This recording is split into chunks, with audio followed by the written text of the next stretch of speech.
नमस्कार।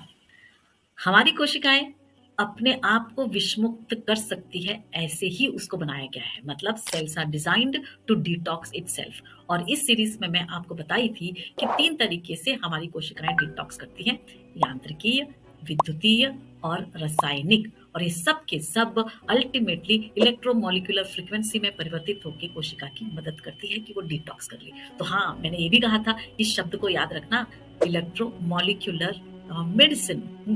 जब कोई इलाज आ जाता है तो हम उसे मेडिसिन कहते हैं।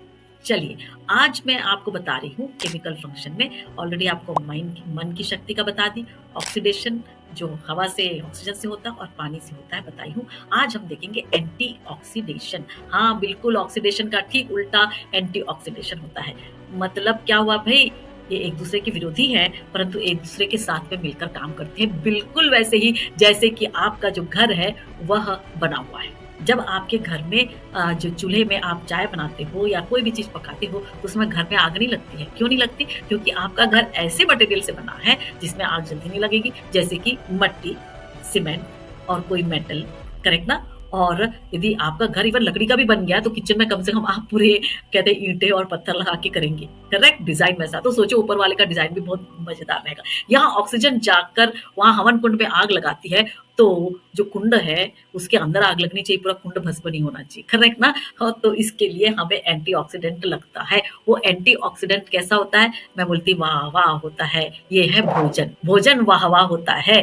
करेक्ट ना? सबको अच्छा लगता है। अब देखिए ये भोजन में क्या क्या मिलता है, प्रोटीन, विटामिन और मिनरल्स। और ये है कार्बोहाइड्रेट और फैट। कार्बोहाइड्रेट और फैट ईंधन है।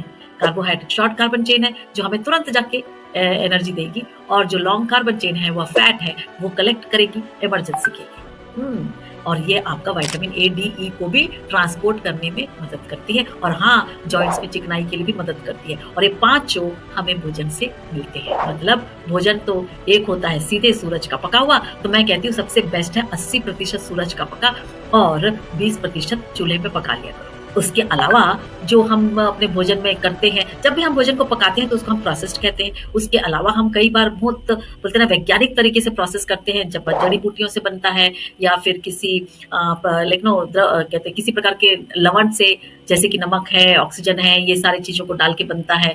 और फिर तेल है ना, तो ये सारी चीज़ें एंटीऑक्सीडेशन में आती है और ये हमारी कोशिकाओं के सेल बिल्डिंग मतलब कोशिकाओं की संरचना को मजबूत करने में मदद करती है। तो देखा आपने, 4 प्रकार के केमिकल एक्शन हमारी कोशिकाओं में होते हैं, माइंड पावर से, ऑक्सीडेशन से, हाइड्रेशन से और एंटीऑक्सीडेशन से।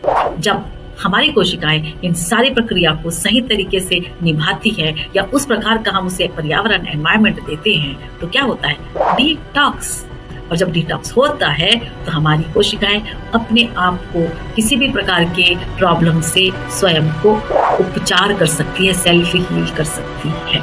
तो जितने भी मेथड्स हैं उनको इंटीग्रेट करके करना है और अल्टीमेटली इलेक्ट्रोमॉलिक्यूलर फ्रीक्वेंसी में बदलना है ना मजेदार चीज। आगे फिर से आऊंगी ये बताने के लिए कि मान लो कोशिका बीमार पड़ गई तो क्या करना है। तब तक के लिए इंतजार कीजिए। नमस्कार।